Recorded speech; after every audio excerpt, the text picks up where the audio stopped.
Non-Monogamy Help is a podcast where your questions about open, non-monogamous or polyamorous relationships are answered. Our host, Lola Phoenix, will consult a licensed therapist with over a decade of experience to address your problems. Names and locations have been changed or censored to keep your questions anonymous. You're listening to Non-Monogamy Help, the podcast. Hello and welcome to episode 158 of the Non-Monogamy Help podcast. I'm Lola Phoenix. Please send your questions to ask@nonmonogamyhelp.com and they'll either be read in the podcast or the column anonymously. You can get everything at nonmonogamyhelp.com. Sign up to the emails that I send out on Wednesdays at nonmonogamyhelp.com/email. And you can follow the column and the podcast on X and Instagram at Non-Monogamy Help and on TikTok at Non-Mono-Help. And if you want to be awesome, you can join the podcast shout-out support tier. And then I, with your permission, will read your name at the end of the podcast. So before we get to this week's question, which is actually part two of episode 156, so if you want to go back and listen to the beginning of the question 156, you can, but no worries, you can also listen to this separately. I'm going to go to the discussion question. If you're listening to this as a first episode, every week I read a discussion question that you can use to get to know anyone you'd like a little bit better. I also answer it myself briefly to give you a little bit of context. This week's discussion question is an Otter Being Polyamory conversation card discussion question, and it's a cool little deck that you can use that has polyamory specific questions. You can get it at nonmonogamyhelp.com/cards, and you can get 10% off using the code non-monohelp at checkout.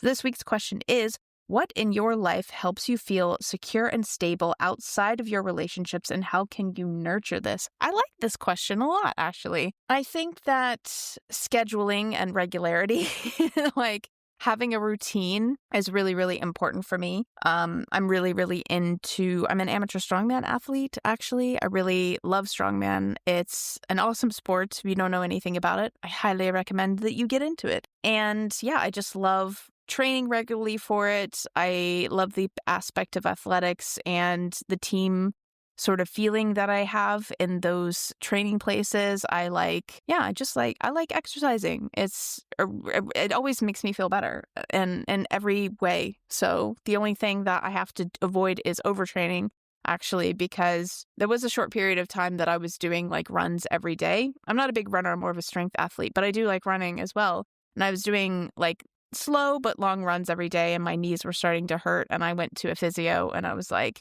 my knees were starting to hurt, and she was like, okay, what exercise do you do? And I told her all of the exercise to do, and she was like, that's why. It was very funny. She was like, Doc, it hurts when I do this. And she's like, don't do this. So I had to like cut it back a little bit. But yeah, that helps me feel really stable. Obviously, if like my work life is a little bit stable, that helps.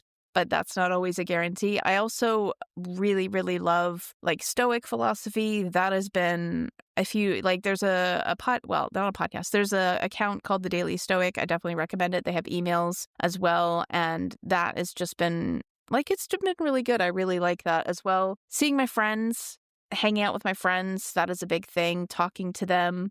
I'm so happy and so lucky that at this point in my life, I have friends that I can rely on and people that are actually like, for such a long time, I have had friendships in my life where I just was trying to fit a square peg in a round hole, basically. Like I wanted a certain kind of friendship, but I was too scared to walk away from anyone who was willing to be friends with me.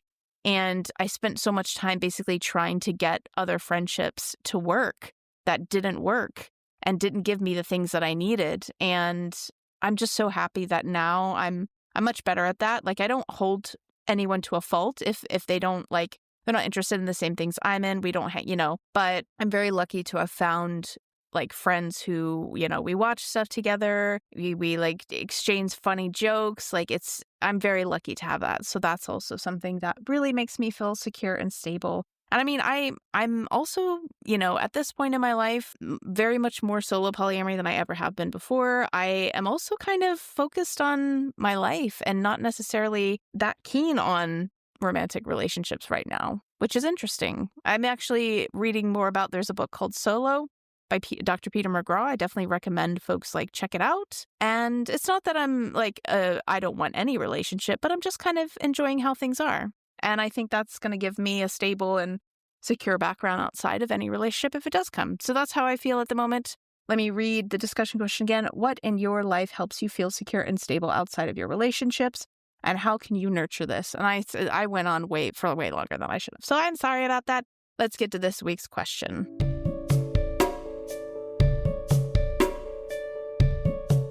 The big issue that my partner and I are having right now is that basically I didn't realize that like when we said we're each other's primary partners in November of last year, like I didn't realize that he was coming to our relationship. It's naive, I know, but like I didn't realize he was coming to our relationship with some pre-established stuff.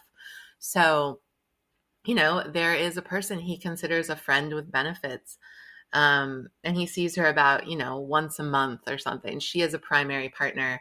And they have a specific thing that they do together. They specifically seek out, they like unicorn hunt. Those are his words, not mine, because I'm not a fan of that term. And he's been honest with me about it, but only after I saw some text messages like light up his phone. And I was like, excuse me, like, do we need to talk about this? And that's what you get for having a giant iPhone 16 Plus or whatever it's called. I identify as pansexual. He identifies as straight, though he is trying to figure out if he maybe identifies as queer because of his like interest in being with more than one person. And but he's not attracted to men and doesn't want to have relationships with them. So anyway, I am attracted to everyone based on whatever, what pansexual means. Anyway, I'm attracted to everyone within limits if I'm attracted to them. Doesn't matter about their gender or sex, whatever. Anyway, so basically I have told him since we met basically that yes, I am open to threesomes if it happens organically. And so we've had a couple of situations where we met a woman who seemed to be attracted to the both of us. And, we ended up like giving each other like either fully clothed or like semi-clothed, like massages and like kisses and that sort of thing. But it didn't lead to like, sex, like in the bedroom or something. It just was like a kind of public, like massagey, flirty, and it was sweet and nice. And I've even told him that I'm open to hiring a sex worker because I'm so pro sex work and like women getting paid for their sex work and being safe about it. So yes, I have told him I'm completely open to threesomes, but I don't want it to become the primary focus of our relationship because I see like that's what he's so focused on with this other person who, once a month they have this thing and that's all they're focused on. And I believe him about it. He actually has OCD. And so we both relate to each other in terms of having certain compulsions. I guess I just feel like, so he's kind of made it clear to me that this is so important to him, this fulfilling this fantasy of being with more than one woman at a time, that he doesn't want to let go of this thing he has with this other person. And I don't want him to let go of it. But at the same time, it feels frustrating because, I feel, because I'm very busy with my full-time job. He has a more freelance type job. I have a full-time job. I'm in a graduate program. I'm an artist on the side. I make creative work that I often perform in public. Like I'm freaking busy. I have a lot of friends. He doesn't have that kind of lifestyle. He's much more like keeps to himself. And so he finds a lot of his social interaction through, women he's met on online dating sites and this sort of thing. And basically what bothers me is that I feel like I didn't realize I was getting involved with someone who was coming with a pre-established relationship, secondary relationship. And I feel like I don't have time for secondary relationships right now. I feel like I barely have time for my primary relationship. So I feel like I've accidentally gotten myself into a mono-poly relationship because yes, even though I'm theoretically open, I'm not really, I haven't done anything with anyone one-on-one. I've done things with him and another person, all three of us. But I feel like he has this other life that we're still trying to navigate. Are we doing don't ask, don't tell, or is he telling me? And I just feel frustrated that like, I didn't realize when we started dating that he was coming with this pre-established thing that, he doesn't want to part ways with. And I don't want him to part ways with it because that doesn't feel fair to me.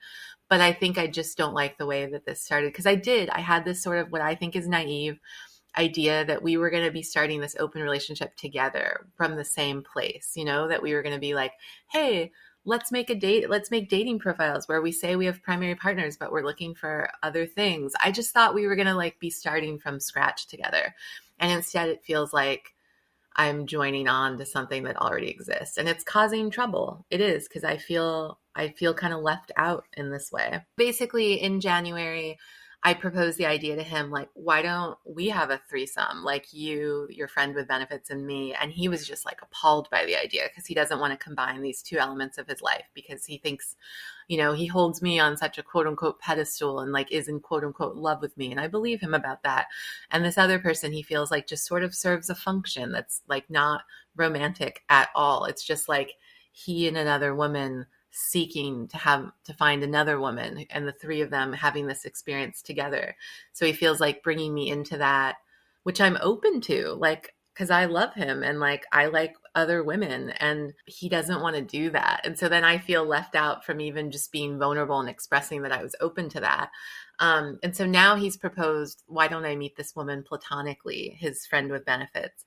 And I'm open to it, but I'm very nervous. And I also feel frustrated that like, I feel like I'm willing to give so much to my partner, but I feel like he's on this like fast track. He feels like he wants to get threesomes out of his system, which I think is kind of BS, because I'm like, dude, you don't know that you're going to get it out of your system. In fact, you might like it more. So I just feel like we're not on the same page, and it's one small incompatibility, but it's taking up a lot of my brain space. Please help.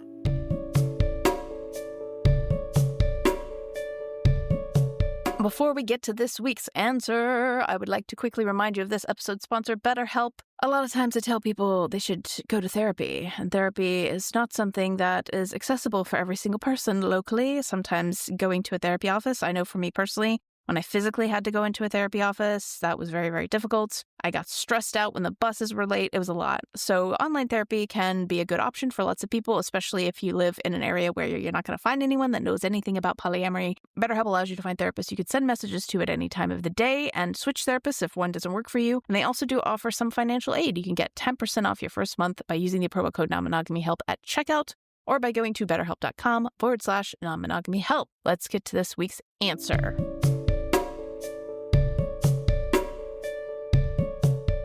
There's a kind of big thing here that has gone a little bit unaddressed, that is kind of the seed of a lot of this doubt. And I'm surprised by how much you kind of skip over it. And maybe I'm misunderstanding what you said, but if I understand the process of events, you met this person, you wanted to be in an open relationship. It doesn't sound like you started monogamous at all. You both wanted to be in an open relationship because of the issues that you specified in the last episode of, you've had a history of cheating, blah, blah, blah. So you thought, yes, let's try an open relationship with this person. You didn't know that he already had a quote unquote secondary partner. And you didn't find out about this until you looked at his phone, probably because it came out. You weren't like trying to snoop. It sounds like it just, when bright light comes on, our eyes go, whoa, what's that? And he has a big phone screen. So you saw a text message. And that's when he decided to tell you that he has another partner. And he knows, he sounds like he's been in monogamous relationships in the past and now is not wanting to be in them. And he knows enough about polyamory that he knows what a unicorn hunter is. But he doesn't know that he should have told you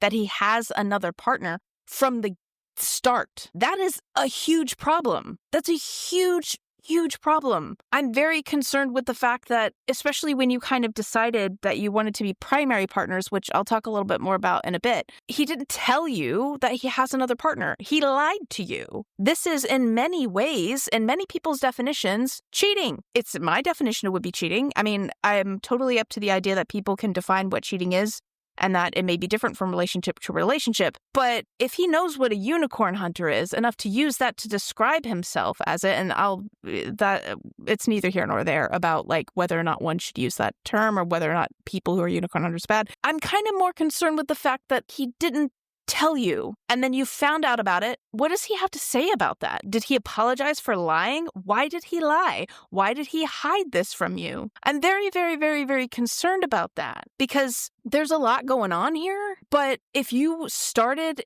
a relationship with this person already based off of a lie. Is it the problem that you like aren't on the same page about what primary means, or that you feel kind of left out of these experiences? Or is it that he lied and you're not really addressing it? You're kind of like, I don't know why it is that you weren't more angry about this. And maybe that's because in the past you have, been cheated on people, but that doesn't mean that it's okay for you to be cheated on. And that doesn't mean it's okay for people to hide things from you. Like, are you okay with that? Are you okay with him having not told you this from the beginning? That's a really big thing to leave out. And it would be one thing if he was monogamous and he had like a friends with benefits, because some people kind of do practice a little bit of non-monogamy without knowing that they are doing it. Like they kind of, a lot of people do that. A lot of people during their quote unquote dating phase before they quote unquote settle down or get serious with anyone might sleep with a couple of different people. And it's technically kind of non-monogamy, but they don't really see it that way. So it'd be one thing if he was kind of monogamously oriented, but then had this friends with benefits and like didn't tell you because maybe he was figuring it out. Like within the first couple of months, like he didn't know if he still wanted to see this person. And sometimes there are a lot of cases where people, when they're first trying out non-monogamy, they don't know how to tell their partner about something. So they kind of put it off and they kind of delay it, and then it becomes a secret and then becomes something that they're hiding, but they never really meant to hide it. They just don't know how to have that conversation, and they're really scared to lose this relationship. But like he knows well enough to call himself a unicorn hunter. So it's not like he's unfamiliar with these concepts. So I'm very, very concerned about that. And I think that you need to think about whether that's okay with you. Is this like, you said you're 6 months, I think, into this relationship, and 6 months. Let me just like double check for a second. 6 months. Yes. Okay. Yes, I double checked, and it's been 6 months since your first date, and it's a very short period of time to already be having this. Like, why hide it from you? I don't know why it is that you're not curious about that or more upset about that. I think you're deferring your upsetment. Wow, I do have an English degree. You're deferring your upset to this other stuff and not really addressing the kind of big ass elephant in the room. And the other thing that's really concerning about this, the combination of lying to you, feeling like he has to get threesomes out of his system, him kind of devaluing his other partnership, and then putting you on a pedestal. This big concern for me. Because like it's okay if we have different relationships for different functions, and it's okay if we say like, when I had a partner, and I'm like I've said before in the column of the podcast, like I'm not a party person. I don't like parties. I don't like going out late. I don't like staying up late. I don't like clubs. And I did have partners where, like my partner would go out clubbing, and they would have like partners that they went out clubbing with, and I wouldn't go out and that's okay. Like different people like different things. And so sometimes, maybe one partner is really into going to the movies and another partner doesn't like. So you go to that's okay. But this like whole idea of he can't have threesomes with you because that's what he does with this other partner and he's in love with you. But that is, I don't think that that's a good thing, especially 6 months, 6 months, and he's already in love and already thinks that you're like on this pedestal and that he doesn't want to do any, he equates like sex with purity in this weird way. Like, I don't know is that is a good thing, and that really, really is thrown up. Because if you're on such this pedestal, then why did he lie to you? Why did he lie to you? If he really loved you, why did he lie to you about it? I don't know is that is, I mean, it sounds like he has some stuff to work out around that. And I don't know is that I would personally feel comfortable with somebody putting me on a pedestal in that way. Like when I had partners where they went out, it wasn't that they saw the people that they went out clubbing with as less than. They didn't, and it wasn't that they couldn't go out clubbing with me. It was just that I wasn't interested in that. And as you said, you are interested in this. So it's not that you're not interested. You may not be interested in quote unquote unicorn hunting, but you are interested in this thing. So now he's kind of basically been like, oh no, he's doing this Madonna whore thing. I don't think that is a good thing. And I would personally not feel very comfortable about being put on a pedestal. That's my own personal thing. I feel very uncomfortable. That's one of the reasons why I all the time am telling people like, please don't call me a guru. Please don't call me an expert. Like I'm that's my own personal hangups, like my own personal psychological hangups of like, I don't like it when people put me on pedestals.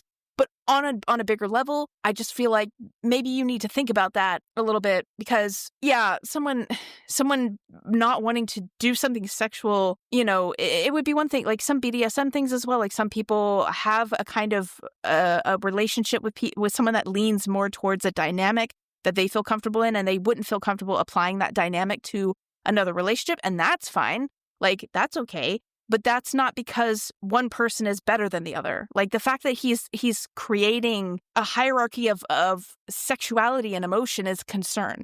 Now, you decided that you wanted to be primary partners. And I think whatever you decide to do with this situation in terms of like how you feel about him lying to you, this whole like pedestal thing, I think that going forward, rather than relying on a sort of non-understanding of what primary means to both of you or to any other partner that you have, I think you need to get better acquainted with what primary actually means to you. Because primary, a lot of people use hierarchical language without really talking about what it means and assuming that everyone is on the same page. And you're clearly not on the same page in lots of different ways. But one of the ways that you're not really on the same page is the time that you have. Like it doesn't sound like you've had the base discussions of time. How much time do you spend with each other? How much time do you spend apart?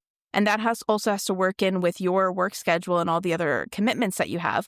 And I will say, in his defense, it's not really his fault that you are super busy and he's not. It's not really his fault that he has a lot of spare time to go out dating and doing all these other things and you don't. And whilst it's very valid that you may feel frustrated by the fact that you have less time and therefore less time to date and devote to other relationships, that is something that you have to sort out yourself. Like you have to decide within your schedule if you're going to do your hobbies a little less, devote more time to other things. Like that is a problem that you kind of have to sort out yourself, because this isn't about him necessarily. This is something that you may see in other partners who have way more time than you and can go out on more dates. Like you may experience this same feeling. And I feel like you weren't naive in the application of the word naive to yourself is misplaced in some ways. Like it's not naive to expect someone to tell you if they have another relationship when they're starting a relationship with you. And for you to not have to find that out by looking at their phone and seeing a text message on their phone on an accident. Like that's not naive. That's a normal expectation. And that is something which like I said, I think you have to address. I think it's understandable for you to have hoped that you would have more emotional support in a new journey of non-monogamy, because the reality of this situation, from what I can see, is that you're brand new to non-monogamy. You thought that he was brand new to non-monogamy. He's clearly not. He knows what a unicorn hunter is. He has a partner who has other partners. He's not new to non-monogamy. And maybe that was something you just assumed and he never said it. And that's fine. Like maybe you assumed he was new and that was wrong. There have been cases in my personal experience where I assumed someone was non-monogamous when they weren't, or I misremembered them telling me.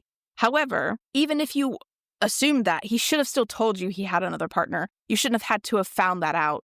So I don't think that you're completely naive in kind of this idea that you had of like, oh, we're both new to this. We're both going to be trying out. We're both going to be going through this together. I don't necessarily think that's a good thing for you to want. I understand why you want it. There's lots of problems with that approach, but it's not naive of you to think that, because he kind of lied about not having another partner. And it seemed like I don't know what discussions you had. It sounds like you didn't know about it. And it kind of seemed like he allowed you to believe that he was brand new to non-monogamy, and he's clearly not. So I feel like now you're kind of trying to make up with it by, he has another partner, even if she's quote unquote secondary, even if she has quote unquote another primary partner, he has a history with another person. So and he's lied to you about it, which I don't think helps the situation, but you're trying to reckon with the situation. And this situation will happen in a lot of cases. Like it's very understandable to feel a little bit intimidated and scared when you're dating someone and they have a partner who they've been with for a long time, regardless of whether you class that as a primary or secondary relationship. Again, this is using labels to try and convey something that those labels don't convey. It's a long-standing relationship that has been built over time, regardless of how he devalues it and kind of puts you on a pedestal. It's still a long-term, it's the same if you move to a new place and you tried to make friends with people and people have like a best friend that they've been best friends with since they were 2. Like, it's going to feel intimidating, and that's okay. But I don't think that is the issue. Like, the issue is that you were not told the truth about this. And I feel like before you get into the nitty gritty of like, how do you deal with the jealous feelings of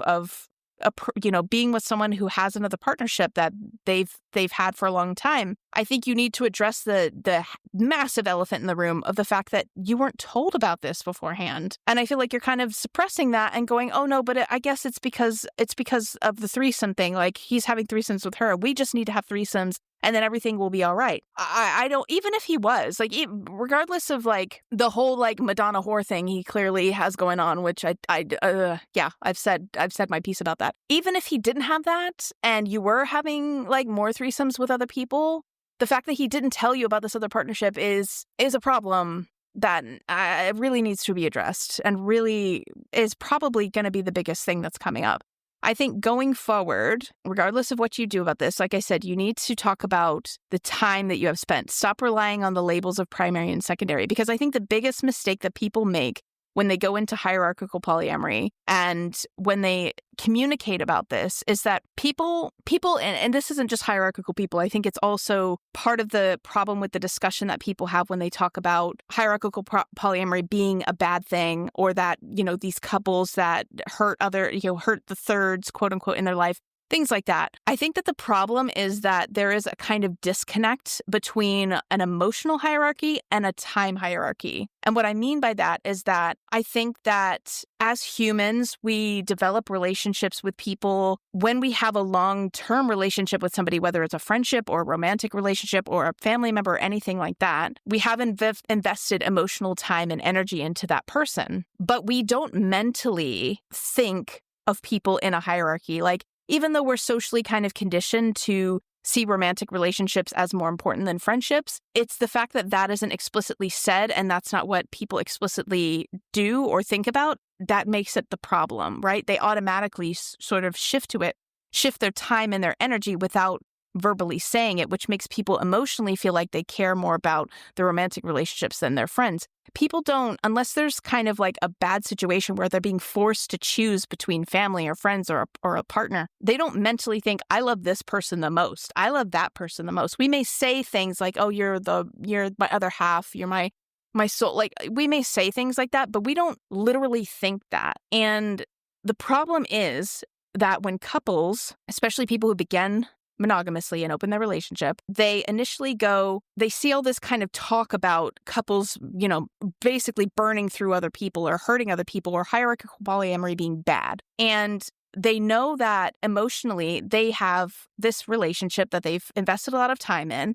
that they might share property with, they might have children with, they have physical ties that mean that their time is taken up more. They feel bad about it, but then at the same time, they think, well, I'm not going to love another person less than I love my partner. Like, I don't literally think that.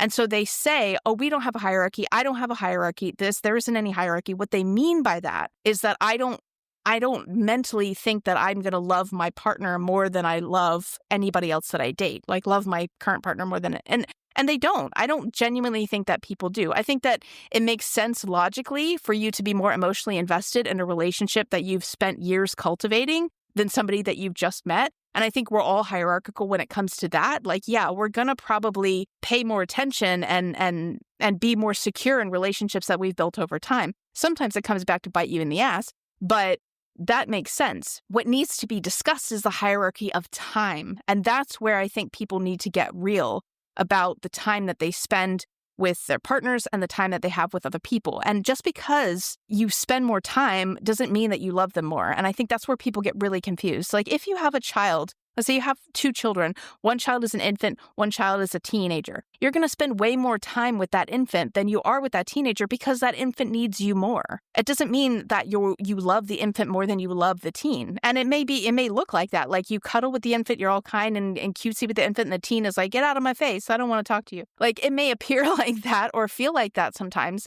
but your time spent isn't necessarily a reflection of the depth of your love. And where a lot of people end up with these kind of hierarchical terms and hierarchical polyamory is that they don't really think about the time that they spend. They kind of continue on. A lot of people, especially when they open a relationship, they kind of act like they're a monogamous couple still. They don't really think about the time they spend apart from one another. They also mistake that the time they spend in the same household when they live together is automatically quality time, and it's not.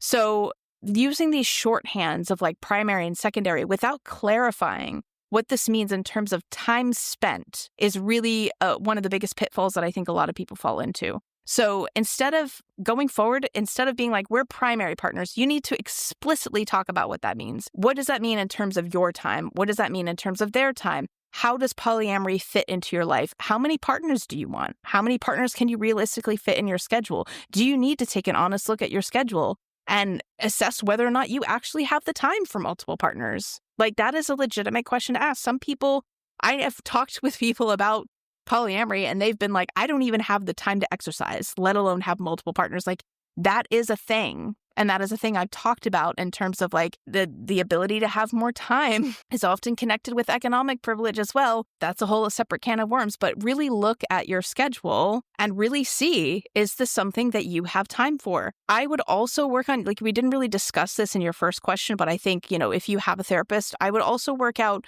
what was the motivation behind you cheating? What was the motivation there? Like, was it about, you know, you just kind of went with things as they came up and you want to have that freedom and independence? It may be very likely. Like, I am a person who, I don't like dating. I fucking hate dating. I have no interest in it. So I have been in many situations where from the outside, it might have looked like monopoly because I had partners who were super into dating, had dates every week. That's what they enjoyed. I didn't.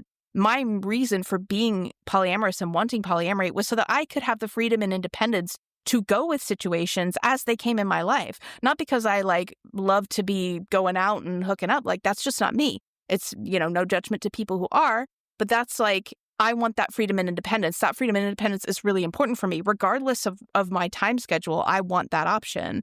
And even now, as someone who's more solo polyamorous and more independent, I definitely am not interested in the things that most monogamous people are interested in terms of living together with someone, in terms of having a kid, in terms of sharing finances. Like, I'm not interested in that at all. So now I even more want that independence, regardless of how much time I have to spend dating other people, or even if I do date other people. So you need to get a better understanding for yourself of how much time you want to spend. Is this about freedom because in the past you've cheated because you've not had that freedom and you felt restricted by monogamy? If you've cheated in the past because it's like secret and hidden and there was that kind of a forbidden aspect to it, I think that's something that's different, which you might still need to talk like with a therapist about. But figuring out like your own schedule and how much time you have is really, really important. And don't rely on these shorthands of like polyamory, primary, or don't rely on the shorthands of primary and secondary to communicate that. I think it's understandable if you go into another relationship where somebody has a long-standing relationship with someone else, regardless of whether you class it as a primary or secondary relationship, you're going to have feelings about that, and that's okay. But I think the feelings you have around not being on the same page in this relationship have less to do with some of those typical things that would come up and more to do with the fact that, A, he didn't tell you about this other relationship. You found out. He lied to you. B, he's basically doing a Madonna whore complex where he's fine, you know, with these other relationships, but he can't have threesomes with you because he loves you. That is like a massive incompatibility that I think you're kind of glazing over and not really honestly looking at as like a problem. And it's a problem for a lot of reasons, but I won't go into those. It's a problem in this relationship because you're clearly not going to get what you want. And what you want is for like understandable what you want. Like, you don't want that to become the center of your relationship. You don't want that to become the activity you do with each other, but you want it as an option. He doesn't want it as an option because for whatever reasons that I think are very problematic, he doesn't want it as an option with you. So you need to think about what does that say about are you willing to forego ever being in a threesome with somebody else because he loves you? And then I think this idea of like feeling he has to get threesomes out of his system, that is like the other big concern. Because again, it's an incompatibility thing. It's you have very different beliefs about what primary and secondary means. You have very different beliefs about what you want out of relationships. Just because you're both willing to do non-monogamy doesn't mean you're compatible. You both clearly want different things, and you need to discuss that. Like, you need to figure out what you actually want out of non-monogamy figure out what you have time for, and then discuss the lying and this like Madonna whore thing going on. Because I think that needs to be addressed. And you really need to think about if that's something. 6 months is not a lot of time. And if it were me in this situation, I think I would cut my losses and consider sorting out, like going with somebody else who was more aligned with what I wanted out of a relationship and didn't lie to me. Like that's just personally, that's what I would consider. So yeah, hopefully I summarized that well enough. There's a lot of things going on here. I think that, like I said, in the future, if you do end up dating someone who has, and even in this situation, if you decide to stay, I don't think necessarily meeting his like secondary is going to solve the problem. I think that there is a base incompatibility that I don't know, like you have to resolve with each other if you want to invest that time. But I don't think you should feel surprised by the fact that you feel jealous or feel not even jealous, but you just feel a way about like you feel disconnected and kind of put off a little bit by the fact that he had this long-term relationship, regardless of whether it's classed as secondary, not that he didn't tell you about, but that also that he has a history with someone else and you can't, you can't catch up to that history. It's just going to be, you're going to have those kind of feelings going forward. But I don't know is that those feelings are the crux of the problem here. So yeah, I hope that helps and good luck. Before we get to the outro, I want to let you guys know about the Polyamory Fast Track course that I'm putting together. If you're a little overwhelmed by all of the reading that you seem to have to do when you start out in polyamory, getting the Polyamory PhD, those top books that people recommend that have around 1,700 pages to read. And I'm not saying don't read books because I wrote a book, that would be stupid. But for the average person, that is a lot of things to be sitting down and reading. And some of these books don't provide any exercises or guidance for people just starting out. And I think putting off some of the key things that you could put in place right away when you start just to read is actually not a good approach. And that's why I'm putting together an audio-based, self-paced course for people starting out on, the basic things that you need to learn. Some things that you could put into practice right away. It's got downloadable worksheets. It's got prompts you can fill out. I'm doing limited enrollment so that I can respond to people's questions and concerns and all of the things when they're just starting out. So if you're interested in being notified when enrollment opens, then you can go to polyamoryfasttrack.com. It has to be HTTP, not HTTPS, and you will be signed up and I'll let people know. And I'll also have just for the future, I'll also potentially have referral discounts, or if you want to do it with a partner, or if you want to do it with a partner and a metamor or a triad, like there will be options to sign up as a group as well. So just keep that in mind. So yeah, polyamoryfasttrack.com.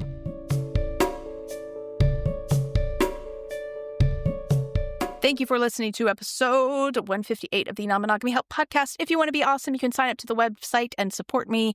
I would really, really appreciate it. I do give out like all this free information. It does cost me money and time to produce. So even, little support every month honestly goes a long way. You can do that at nonmonogamyhelp.com/subscribe. And you can sign up to the podcast shoutout support tier. My current shoutout supporters are, if for whatever reason you can't support economically, because I totally understand it can be difficult out there, you can subscribe on the free tier at the same address, nonmonogamyhelp.com/subscribe. Sign up to the emails at nonmonogamy.help.com/email. I've only said this 500 times. Take a screenshot of the podcast, share it to your stories, spread the word, let people know about it, tag me, I'd be happy to share it, rate and review the podcast on iTunes and Spotify, and also get my books, The Non-Monogamy Journal. It came out earlier this year. Would really appreciate it. That's all for this week. You'll get a new column next Friday and another podcast episode in a fortnight. Thank you again for listening.